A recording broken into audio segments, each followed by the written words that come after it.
Good evening, brethren. Good evening, brothers.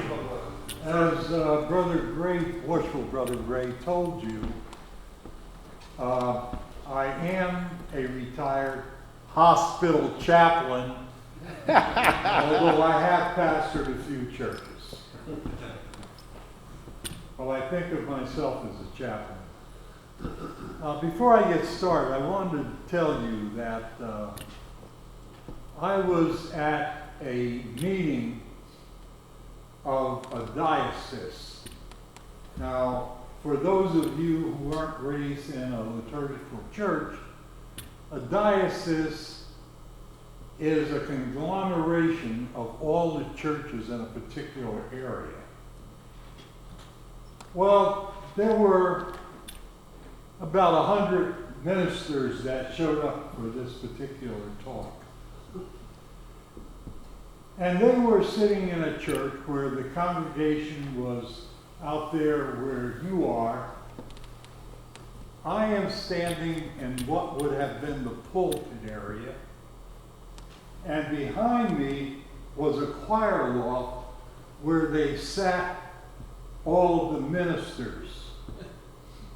Now, there was a meeting ahead of time, and the bishop said, with so many of us here, only a few of us will get a chance to talk, and you are to speak for only 5 minutes. So the first minister got up, he spoke for 5 minutes, sat down. The second one got up, spoke for 5 minutes, sat down. The third guy got up and spoke for about a half an hour. And then he went on for another half an hour. That wasn't you. Finally, I'll do the jokes, okay? Finally, there was one of the ministers who was sitting in with the congregation because there wasn't enough room in the choir loft for all of the ministers that were going to be there. So as this guy went into the third hour, one of the ministers in the congregation took a hymnal out and flung it at him. He saw it coming and went to the side. It hit one of the ministers back in the choir loft. And as he was going down, he says, "Hit me again. I can still hear him preaching." And I've never been invited back to that church. But what I've learned in the meantime is to take a lifesaver and put it in my mouth. And then when it melts down, that means 20 minutes have elapsed. Once, I put a button in by mistake and talked for 2 hours. So hopefully that was a mint and not a button. I didn't look at it. What I'm going to speak about tonight is the beginning history of Alpha Lodge number 116 in the Grand Lodge of New Jersey. Alpha Lodge was the first lodge, therefore the name Alpha, that admitted men of color. That means black men and Native Americans that were accepted by a regular Grand Lodge. I will tell you this, the Prince Hall Grand Lodge, which had 2 lodges in the city of Newark, New Jersey, where Alpha started, were very upset because they felt that Alpha Lodge was taking of their members. Okay, Dan. I might sit down a few times. My legs aren't what they used to be. Slide 1, please. Come on, here we go. This is the center of Newark, New Jersey in the 1870s when Alpha was formed. This is the corner of Broad Street and Market Street. When I was a kid, they said if you stood on the corner of Broad and Market, everyone you had ever met in your life would pass you. Next. Okay. This is Military Park, just to show you that everything in Newark wasn't streetcars and trolleys. Next.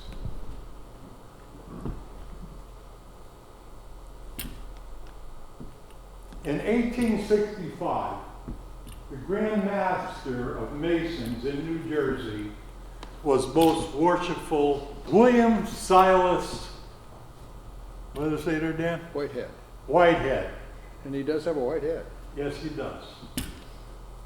I get mixed up sometimes because my grandfather, who was a member of Alpha Lodge, you'll see his picture later on in the presentation, was a wealthy man. He was a millionaire coal and lumber person in Dover, New Jersey.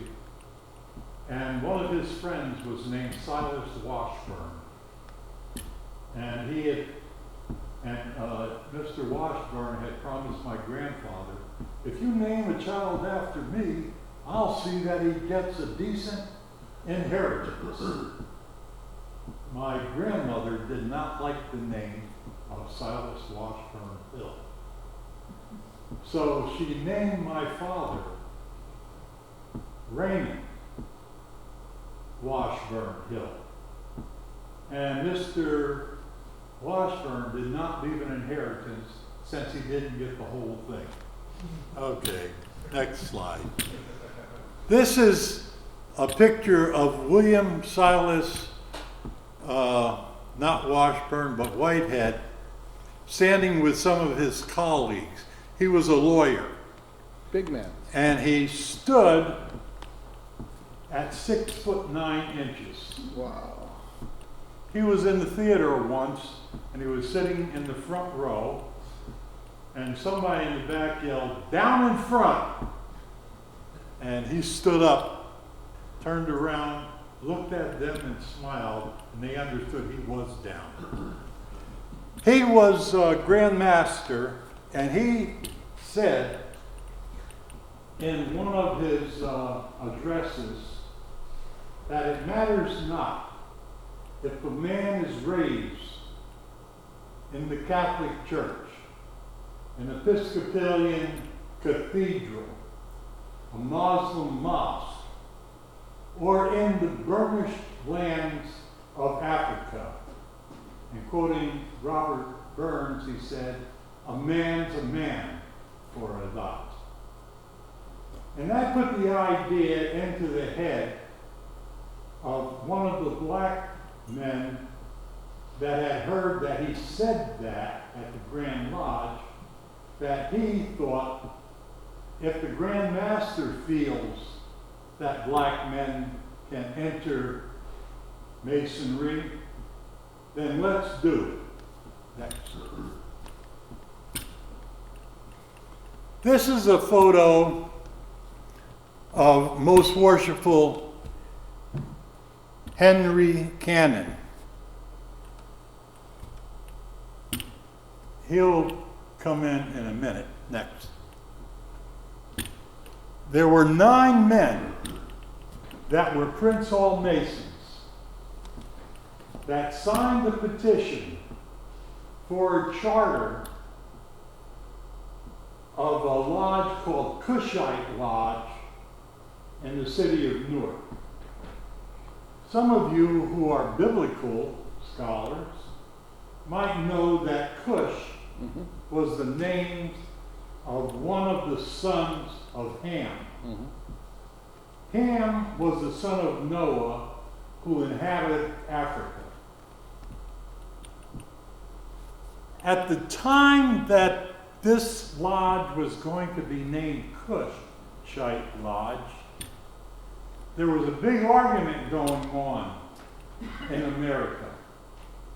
They had just discovered the pyramids and the graves in Egypt.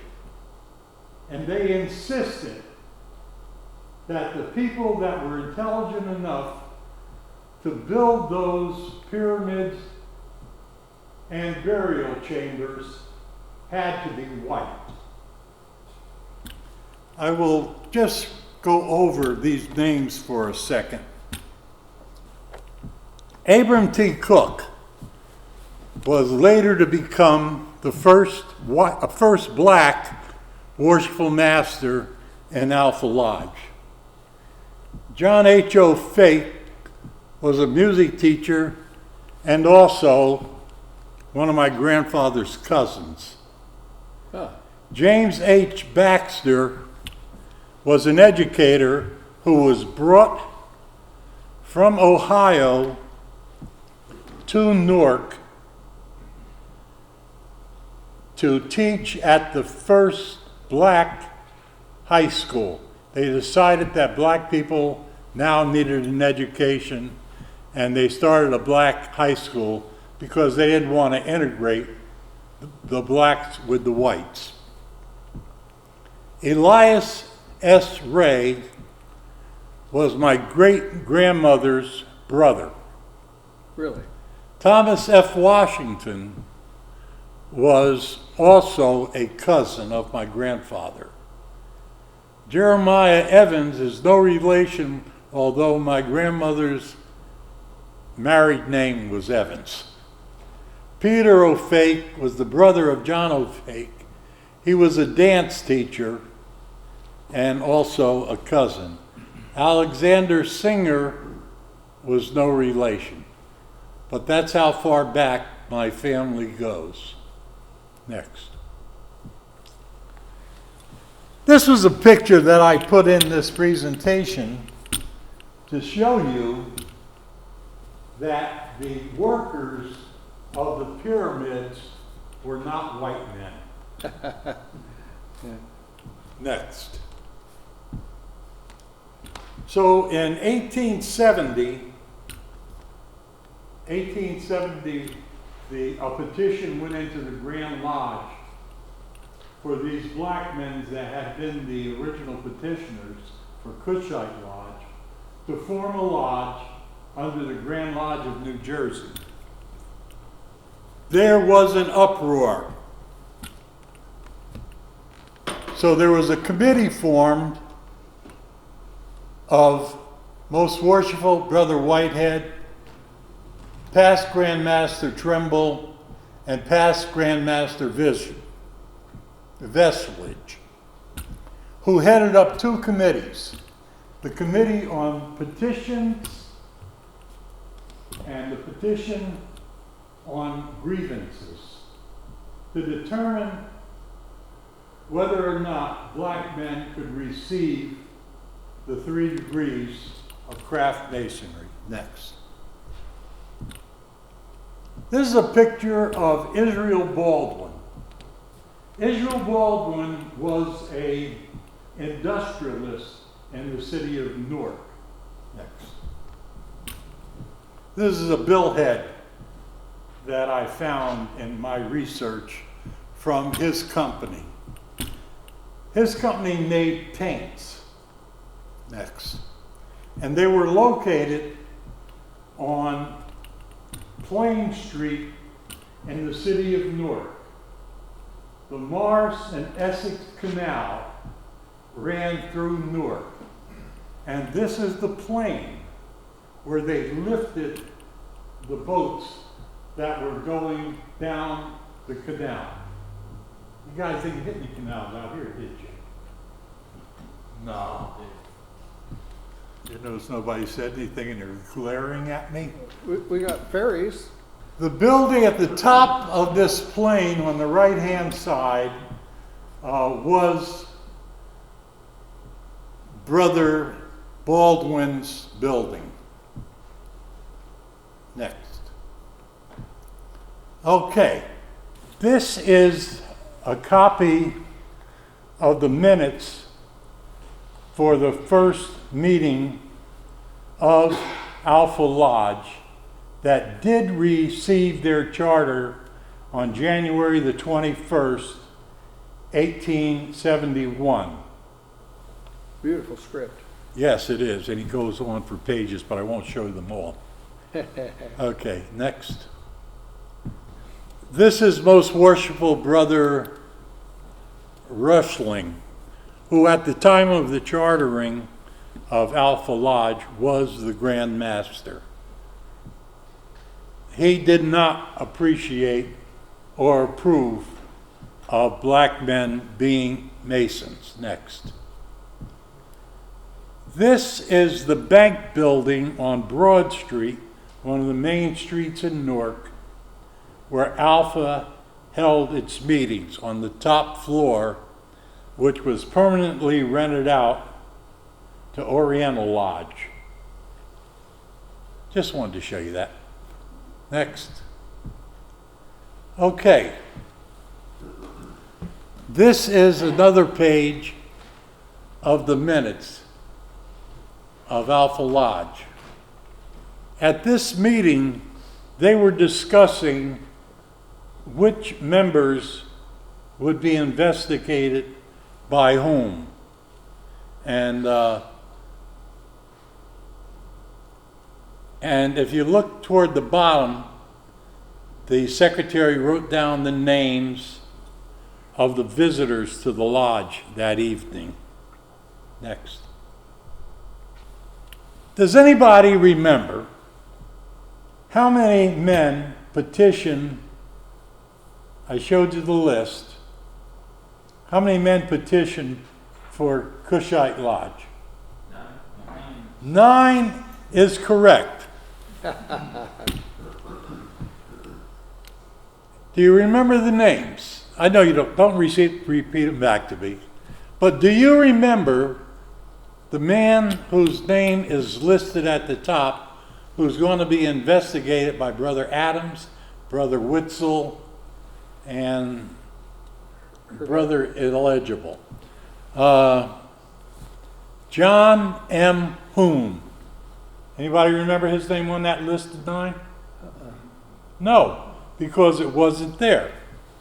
However, the rest of the men who some had petitioned later were all there. Brother Swears, for example, was a Presbyterian minister in the city of Newark, and he was well known throughout the United States for his proficiency in Greek and Hebrew. Really? And ministers from all over the state would come to his parsonage in Newark to see him if they had a problem in a translation. This is a list of other members, other than I mentioned before, that ended up becoming petitioners to Cushite Lodge. Abram Cook, you remember him. There's Reverend Swears, Yeah. John O'Fake, Remember- James H. Baxter, the principal, Elias S. Ray, my great-grandmother's brother, Thomas Washington, you remember him, Jeremiah Evans, Peter O'Fake, and Alexander Singer. So the only new name on this list is Brother Swears. All the rest were there. Okay, next slide. During the summer of 1871, remember Alpha got chartered in January 21st, 1871. But during the summer, white men no offense. I have noticed that a couple of 3 of you were white men. I usually get a laugh at this point, okay? Thank you very much. Okay. Okay. They sent a petition out to all of the lodges in New Jersey. New Jersey is 150 miles long, not very wide, so it's kind of easy to cover everything. It made the newspapers. And the papers were talking about whether or not Alpha Lodge would keep their charter. Because what the petitioners wanted was the charter to be rescinded. So there's two different newspapers that were giving their opinion on it. I wish I could read them to you. Next. Just a second here. Yeah, there. Okay, this one I will read to you. Sensations and fraud. You can understand what went before that. As is known by the Grand Lodge, by Grand Master Pine. It is not because the colored men are colored men that they are now opposed, but on the grounds higher and stronger than that, which are well known to every Master Mason, that the peace and harmony of every lodge will be disturbed. And that was signed by Oriental.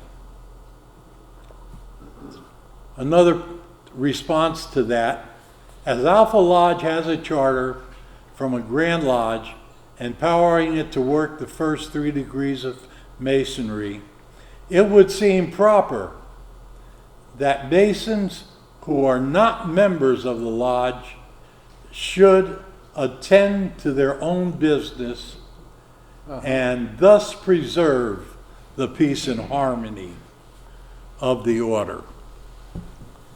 Yeah. Next. Harmony of the craft.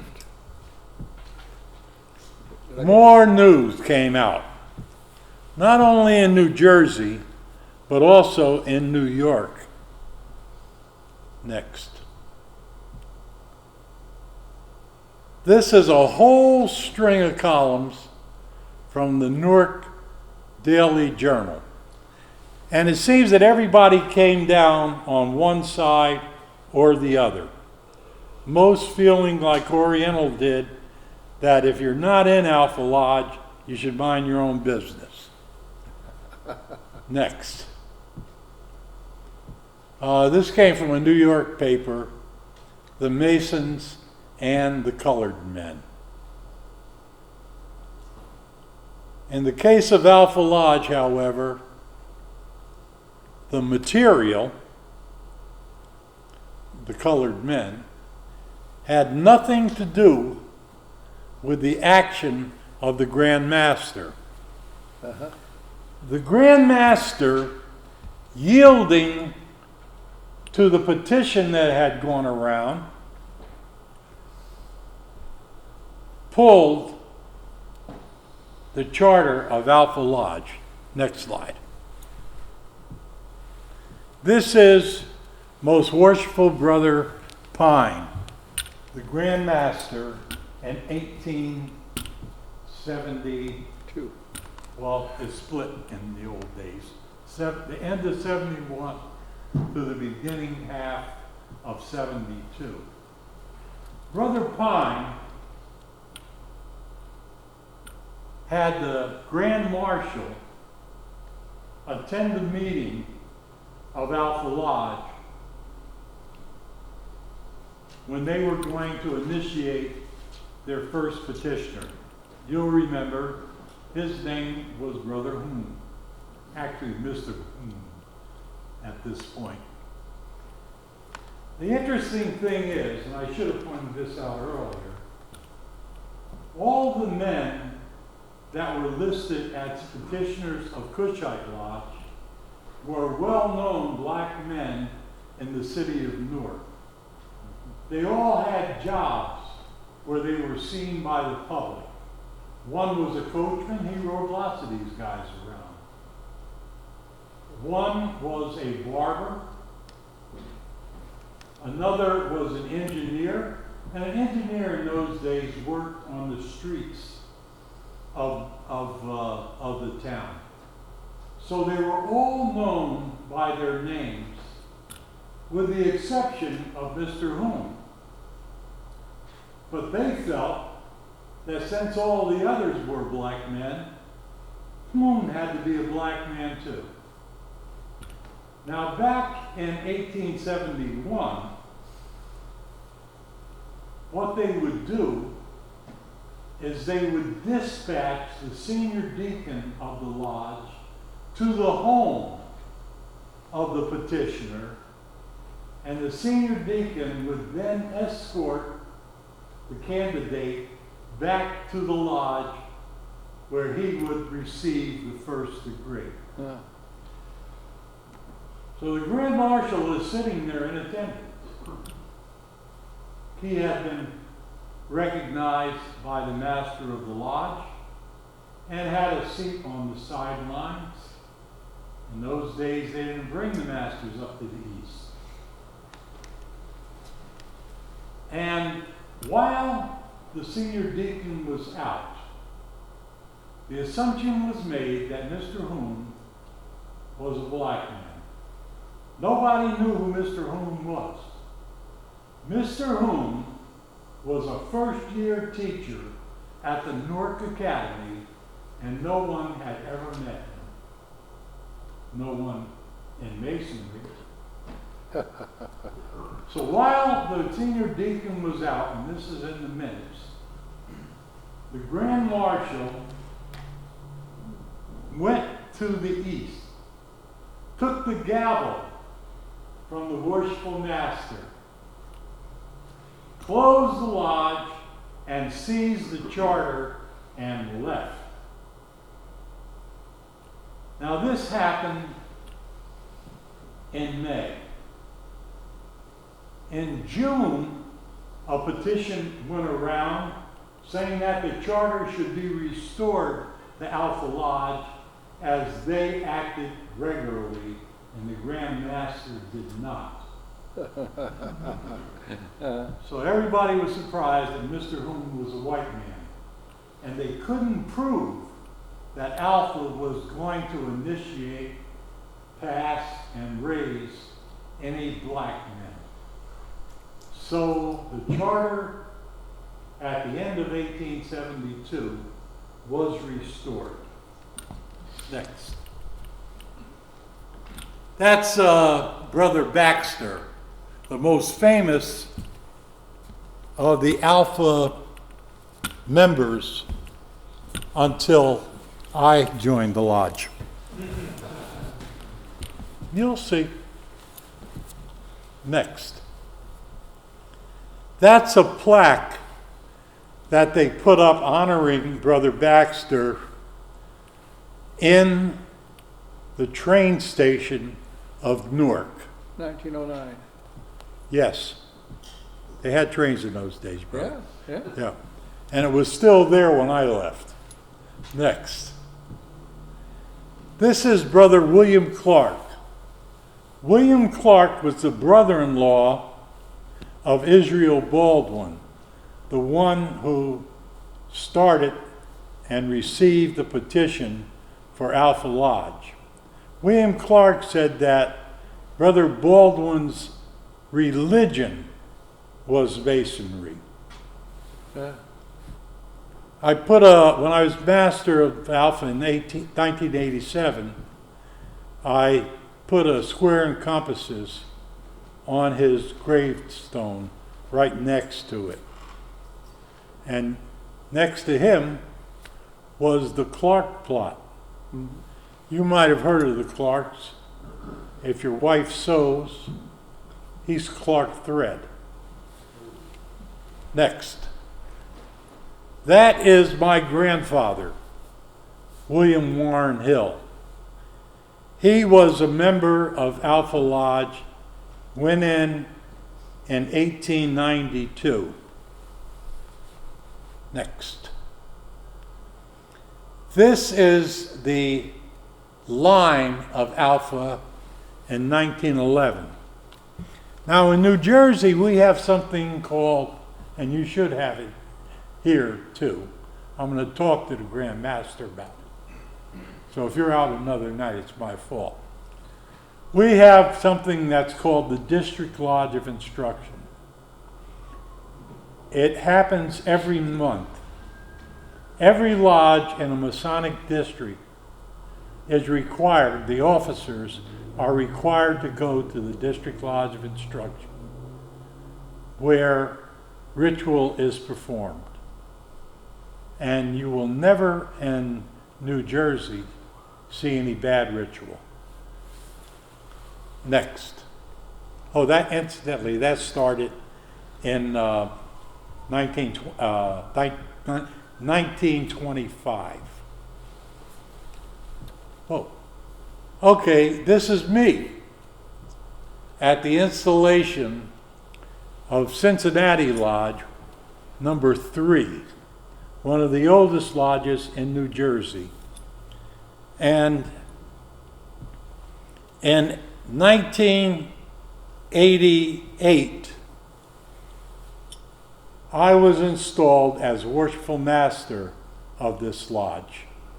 I was the first person of color, my family being Native American, that sat over what we would then call a white lodge. There's been 3 others since then. Next. This is me in Alpha Lodge in 2004, becoming master for the 2nd time. One of the brothers, past master, came to my house and says, "Gene, the lodge has fallen apart. Can you come back and get us straight again?" And I did. Incidentally, I had a phone call since we'd been here in Oregon, where one of the, let's say, high-ranking people in New Jersey Grand Masonry, who is a member of Cincinnati Lodge, telling me that they were going to make me a life member. We don't have life memberships in New Jersey. They're going to pay my dues every year in perpetuity because they said I straightened out the lodge when it was failing, and they've been good ever since. Okay, get my head off my back. Okay, thank you. Next slide. You sure? In 1985, I was junior deacon of Alpha Lodge. 1985, 110 years, give or take, after the founding of Alpha Lodge. No member of Alpha Lodge ever passed the ballot for the Scottish Rite or for the Commandery. You gotta be kidding. So in 1985, 3 years after I was raised, I went before the Grand Lodge and told them that they were segregating against members of Alpha Lodge. And I ended my speech, I gave a whole long speech, but at the end I ended it with, I would rather have brothers that were in the Ku Klux Klan than I would brothers who are Masons in New Jersey. Ooh. Because they treat me in a way that I would expect. But you guys have the nerve to call me brother.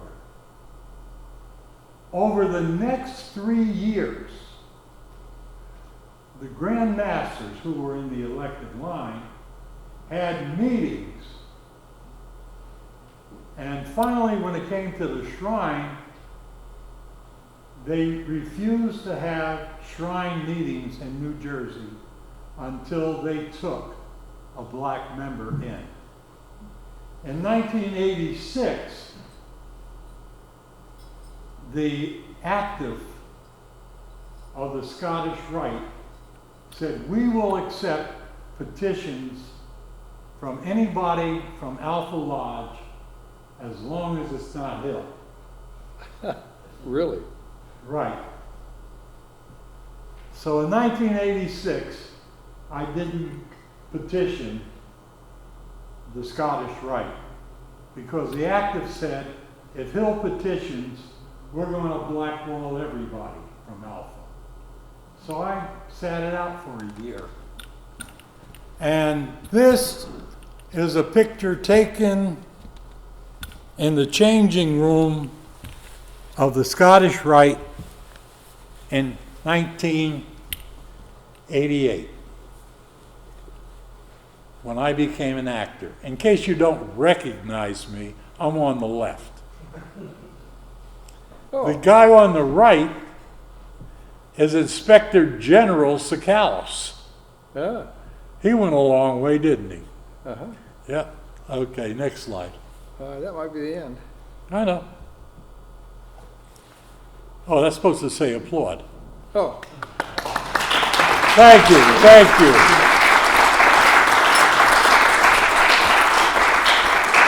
And just so you know, my mint just melted down to nothing. Worshipful Master, the lodge is yours.